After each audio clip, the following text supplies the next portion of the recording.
Welcome back, everybody. You got Will and I here from the Block Runner MetaZone, Rovi and MScribe, and today we're going to be talking about Ethereum? Ether, dude. Are we going back to where we started? I mean, I don't know, dude. We're everywhere these days, aren't we? Yeah, we are everywhere. I don't feel like we never really left anything. We're doing what you're supposed to do in the crypto space, which is like, just blanket yourself over the whole, just permeate, right? Yeah, carpet bomb the whole thing, right? Yeah, it's a multi-chain universe, right? It's a multi-chain reality, so you don't ever want to be like complacent in just like one area, right? You want to know what's going on everywhere. Yeah, right? Go back to our interview with Andreas Antonopoulos. He said multi-chain world, one network. Yeah, that's right. One network, many chains. Yeah. He made that assessment back in what, 2019? It's like, guys, isn't it obvious? This is where we're headed. It's like back then it wasn't that obvious, right? Yeah. Like only really Ethereum seemed like worthy of like building on top of. And that thesis led us to Polkadot. We're like, that's the one. Yeah, that has parachains. Maybe that's what he meant, many parachains. And then we find out like Bitcoin is a usable chain, like all this stuff, right? So nonetheless, let's send things back to Ethereum because people have been talking about Ethereum a lot. It's underperforming, I would say. Some people suggest. Significantly. Sorry, TJ. Yeah, underperforming is an understatement. Yeah, I guess. Yeah, it's underperforming, but that means an opportunity, right? People say Bitcoin is underperforming. 100% it is. But it's not, though. It's still $80,000. $90,000, by the way. Yeah, like people are still like really sad about that price. Yeah. It's like I can't believe Bitcoin is slacking this hard. It's like almost at 100K again. So Ethereum, in context of Bitcoin, yes, Ethereum is underperforming, right? Yeah. I mean, it's down 60% BTC over ETH. Yeah, so the Bitcoin dominance continues to grow, right? And we feel like that shouldn't be happening. It's like as time goes on, our industry of crypto should be maturing. Yeah, L2s on Ethereum, they're still like wheeling and dealing, transactions happening. There's pumps and dumps over there too, and yeah, so why isn't the market interpreting the mother chain like as bullishness? Right. So yeah, that's weird. Let's get down to the nitty gritty, see if we can like formulate a thesis somehow. So one thing that helps us gauge what is happening on a network is the fees, the gas fees, right? And so because we talk about Bitcoin fees a lot, and so what are the Ethereum fees right now? It's under one Gway or Gway, whatever you want to call it. I call them Gway. Gways? Yeah, Gways. So what's a Gway? What is a Gway? It's 1 billionth of an ETH. That's a lot. One sat is 100 millionth of a Bitcoin. This is 1 billion, so it's 10 times more smaller. Yeah, it's just a readable like unit, right? Yeah. It's as opposed to being like, 0.000001 ETH. Yeah, it's 10 Gway today to transact on Ethereum. So it's good, right? So, but like you're saying, so how much is one way though? It's about 5 cents or 6 cents. Yeah, I mean it's not free. It's not free, but it's also not. Remember in 2020, like we were talking about, DeFi and NFTs and such. Those things were like really on fire, and then we're like, we were normalizing the fact that it cost $100, $200 to and if swap something. And if you were in the trenches, you're trying to get those pictures. Remember those picture projects, guys? Those were people were spending thousands of dollars in Gway. Yeah, and it was like acceptable. It's the cost of doing on-chain business. Yeah, doing trench work. That's right, because that's what we're all doing here, right? We're savvy businessmen, aren't we? Yeah. Savvy entrepreneurs and investors and such. But we knew at that time, like, this isn't sustainable. Yeah.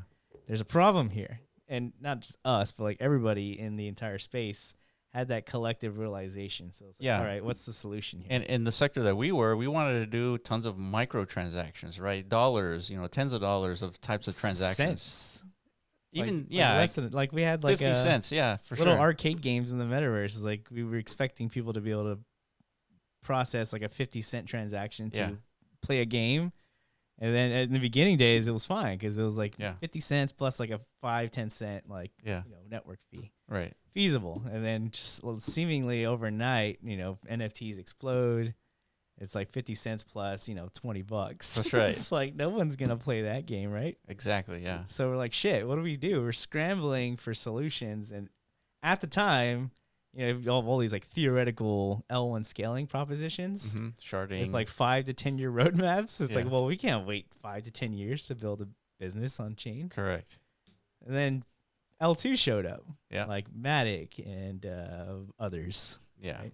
Others. And we're like, okay, this is the direction we're headed as Ethereum. Yeah, as developers, as a business, you'd have to like use that. There's no other choice. No other choice. So there's a question being posed here, right? It's like, was that the right decision? Yeah, Ethereum L2-centric roadmap's debut in October 2020 was right plan, 42%, wrong plan, 20%, and then right plan, wrong time, 21%. Yeah, so here we are 5 years later, right? Yeah, it's basically a 50-50 split. It's basically right plan, 50%, and wrong plan. Yeah, because the trade-offs are, okay, we're going into this L2 direction. Now we can confront our today problems back in 2020 with this roadmap, this like rollout of ZK proofing of things on these L2 networks and such. So now we can, start developing apps again. It's good, right? But the trade-off is, a lot of the focus on scaling the L1 environment took a back seat. Big time, right? So now people are like, maybe we should have focused on that. I don't know. Right? Yeah, it took a back seat so hard that when these L2s emerge, it is theorized that it basically sucked liquidity off of Ethereum. And it says ETH holders just want one thing, and it's completely reasonable for ETH to go back as like the dominant, the mother chain. Give me some respect. What does that mean, though? Yeah, I don't know. What does he mean? Just like a bigger circle? Like, what are these pies here? It's got to be market cap, right? Yeah, I get. But then, I mean, it doesn't mean that these market caps are bigger than ETH. It's just they're definitely not. ETH is still like the big bubble from a market cap perspective. Yeah, but the sentiment today is like ETH is like faded, like sentiment wise, right? Sure, so I think that's what that means, like sentiment. Well, it could also mean like send more money to the ETH Foundation deposit address, right? I don't know, because then that would shrink the outside bubbles a bit, right? It means true. They're becoming less capitalized through their like successful app deployments and such. And so if the protocol is to, no, you can't be making all that money. It's like redirect it back to the Ethereum core so that we can maybe develop L1 scaling stuff more quickly. I don't know. So ETH can like beat these guys in terms of scaling solutions. Yeah, so it's I don't know, dude. It's a delicate like debate, I would imagine. And maybe that in itself, the fact that there is this much like debate and uncertainty is what contributing to like Ethereum's price decline, right? Yeah, so the L2 debate, scaling Ethereum, or is scaling Ethereum parasitic? So there's two sections here I want to read. The economic relationship between Ethereum and its L2s is complex. L2s often rely on Ethereum for security, periodically settling their transaction on Ethereum mainnet. However, Ethereum collects only a small fraction of the fees generated by L2 activity, leading to reduced revenue to the main chain. The fear is that as more users and developers migrate to L2s, Ethereum will struggle to justify its current valuation. That's interesting. Yeah, because it's like the trade-offs being, more activity and velocity of capital flows on these L2 networks. They're the ones, the main monetary benefactors of that, right? Yeah. So, and then therefore people who are developing on like Ethereum's core suite of protocol tools, it's like they still get to maintain, running their operations, business. So as a whole, it's like, it looks like Ethereum's doing bad, but the ecosystem looks like it's getting stronger. Yeah, exactly. Right. We still got tons of transactions happening on Base, Arbitrum, Abstract is just released. I mean, there's activity happening, and they're all, I guess, leveraging the security of Ethereum. Right. Yeah. So I don't know necessarily if there's an actual problem, or maybe there's a flaw in the market's like understanding or interpretation of like where the value lies in things, right? Yeah. I don't know. Yeah, I mean, clearly there's just a natural, like this is naturally supposed to happen when Ethereum being the second most valuable market cap, right? But countries, Bitcoin, like this is like the dominant like discussion point as from a macro perspective. It's like, yeah, you're going to potentially sell your ETH for Bitcoin, which is Bitcoin's been dominating, right? The domination has been up as a 4-year high at this point. And so maybe that's it. Yeah, it is interesting. This is a very interesting time. Yeah, Bitcoin clearly has found its footing and like its identity and the interpretive value proposition of Bitcoin, right? This whole digital gold narrative, store of value. It works, right? You don't need to Bitcoin, honestly doesn't need to deal with all this like complexities of like an ecosystem as to be factored into its value proposition, right? But Ethereum does. Because it started off, that was the proposition of Ethereum, right? By introducing smart contracts and stuff. So it's like we're not proposing like sound digital money here. We're proposing like sound, like, I don't know, digital infrastructure for like a whole different on-chain economy, right? So I don't know what's missing. Maybe it's just not obvious, like the economic flows of the damn thing to like paint like a rosy picture, right? It's like something as unifiedly interpretively understandable as like a GDP across the board. Maybe that's what's missing, like a unified.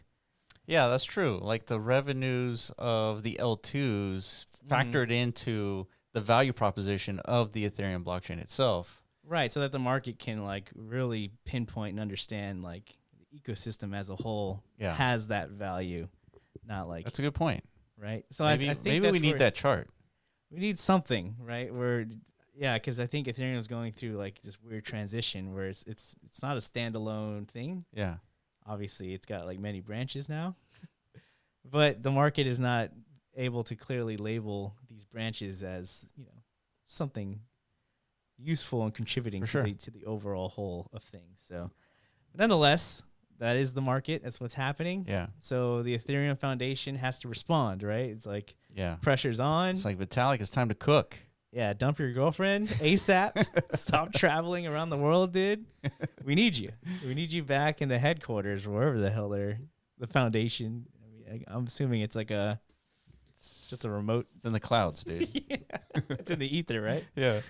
But here he is, dude. He's back. Yeah. So Buterin, Vitalik, he comes in with a blog post, and it talks about RISC-V. And so we look into this. It says the concepts of accounts, cross-contract call, storage, etc. would stay exactly the same. These abstractions work fine, and developers are used to them. Opcodes would become RISC-V syscalls, and ultimately it replaces EVM, Ethereum Virtual Machine, with this thing called RISC-V. And it's supposed to make calling these contracts 100 times cheaper, and therefore the scalability of Ethereum goes up as a result. And so I definitely recommend you guys read this. It's a little bit technical, but it is important to kind of understand. And if you don't understand this, you can ask good old AI to kind of explain some of this stuff to you. But ultimately, it's for scalability. Yeah, it's definitely nerd jargon that the majority of the market doesn't want to concern themselves with. But yeah, if you're an ETH holder or like somebody trying to time the bottom for ETH, I think a lot of people are, right? Yeah. That would be nice to be able to catch the falling knife. Right? Yeah. So like, is this it? Is this like the technical alteration that's going to, I don't know, catalyze new beginnings, right? Something of like I don't know, so a starting point to another leg up, essentially. Yeah, and we feel like the focus for scaling Ethereum took a backseat just because the L2 narrative took over, and I guess Vitalik and boys were focusing on other stuff and not scalability of Ethereum. Clearly. Yeah, so. I mean, boys, dude. Boys will be boys, right? So he was out there, dude, enjoying his, his ETH, his riches? His riches, yeah. His newfound riches from, putting the damn thing together in the first place with, the help of others and such. It ran pretty well until it didn't. But again, the market wants to understand, when will things turn around, right? Yeah, so we have a developer in the ecosystem talking about RISC-V. Ethereum scaling in the long run will be limited by zkVM proving capabilities. If the goal is to scale the L1, it makes sense to remove one of the primary bottlenecks to proving the EVM. So this is considered by this particular developer who is working on this project called Succinct, is that EVM is the bottleneck. So RISC-V zkVMs like SP1 can function in one of two ways. They can execute code natively by compiling Rust directly down to RISC-V or pass it through an interpreter like EVM. And so the proposal aims to align Ethereum much more closely with ZK proving costs. Concretely, the post suggests add RISC-V as the backend for smart contracts, optimize Merkleization with prover-friendly hash functions and decentralization, align the gas schedule with prover precompiles, exposing the Ethereum and ZK. Exciting times for Ethereum. Yeah, so this is definitely nerd jargon, but again, it's about scaling. And it's a big deal because, you know, the EVM is like literally the infrastructure bones of what we call crypto. Like, yeah, everything, even like in the context of like Bitcoin scaling or Bitcoin programmability, whatever. Yeah. The majority of these solutions are using EVM, yeah. right? Like EVM compatibility, that's like the showcase feature of your L2. It's like you just copy and paste your Ethereum project and you port it over here on this L2 and the transactions are magically just cheaper. And that's the whole point. Yeah, so it's definitely a big deal to be advocating for, like, you know, this is a dated system. It's no longer compatible with how we're, you know, scaling things, right? So a complete overhaul into this RISC-V reality, I mean, to me qualifies as like an industry pivot moment, right? This is a big inflection point potentially. Yeah, I would agree. If it goes through and like these things actually happen, you know, however the formalities of that occur in the context of Ethereum, right? It's kind of like on Bitcoin, they have these things called BIPs, right? Where somebody proposes like a new opcode or a taproot upgrades or whatever. There's some sort of internal governance to that, which nobody knows how that goes, how that functions. But at some point, it becomes pretty public, and then, you know, the market will interpret that signal as bullish or bearish, right? So this could happen for Ethereum, right? It's like, okay, it's decreed. Ethereum is going to change to this RISC-V new infrastructure design, and the market might very positively react to that. Right? Yeah. Is it RISC-V or is it RISC-V? What do you think? I think it's RISC-V. Is it? Okay. Yeah. RISC-V. So there is an article here in 2018. Thought that was interesting. Very interesting. Talking about RISC-V, instruction set based VM for executing smart contracts on Nervos. Yeah, written in Rust. So these are a lot of the same terminologies that Vitalik was incorporating into his blog post there. So I think he actually referenced these guys in the blog post too as like inspiration, right? So Nervo's been around since 2018, advocating like you guys are over there building these like very rigid blockchains and like these virtual machines that don't have the necessary like modularity to them and such, but we're going to do things differently. Yeah. And now I guess the market has caught up to their innovation, right? Yeah, and they released a video in 2023, November 2023, so it was a little over a year ago, explaining CKB VMs using RISC-V. Yeah, we watched it. Very helpful. Yeah, this explains like the differences and kind of alludes to why this is going to be better for, I guess, not just Ethereum, but all chains. I think Polkadot, Cardano even are like have some sort of integration influence here. Yeah. Well, Nervos has a token, dude. Yeah, another cool little trivia fact. Yeah, and its market cap is 200 million. Yeah, look at that. Oh, yeah, and this is crazy. Hold on, let me look at the log chart. Is that oscillating? Kind of is. Yeah, so do with this information what you will. These guys are pioneering again. If this stuff all goes through, potential pivotal inflection point in Ethereum's time. Maybe the whole industry, all of a sudden, like EVM out the window. RISC-V is like the new infrastructure backbone to like smart contract programmability, but like compatible with ZK and all that stuff. So maybe the market will at some point pick up as like, hey, you know, just the value of this should be way higher, right? Yeah, it's interesting that it pumped when other tokens were pumping during 2021, 2024. Yeah. And yeah, it's been kind of like out there and people know about it. And I didn't know about it until we found it. Yeah, I didn't know. None of you guys told us about this, man. I'm sure somebody did. Where's the community, dude? Well, they told us about Vitensor and other things. That's true, they did. I'm pretty sure somebody was in the comments is like, you guys need to look into the Nervos. And we're like, just never did. Yeah. Just never did. All right. So ERC-20 is susceptible to the same attacks on creator earnings as ERC-721. So there's discussion on this thing called ERC-20C in the same case with ERC-721C, which incorporates the ability for royalties to exist within the protocol itself. And so with ERC-20C tokens, they're known as app tokens. Yeah. And so we're getting some upgrades as far as like standards goes. I think that's good. This is exactly the types of things that need to be happening in these like dull periods where, market optics are bleak. People are losing opium. Yeah. And people are wondering is like, when are we going to usher in some new waves of innovation, right? And the fact that people are toying around, not just any people. Look at the next tweet. What are you looking for?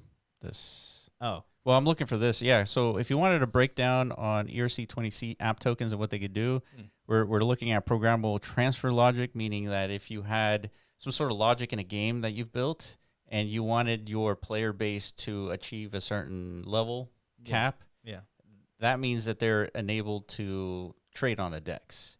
And so you could program that into the standard itself so that other protocols out there, other platforms and marketplaces and DEX, they have to follow that, that logic. Yeah, so this deals with a lot of like sustainability issues across the board for these like different player economies that were large catalysts 4 years ago.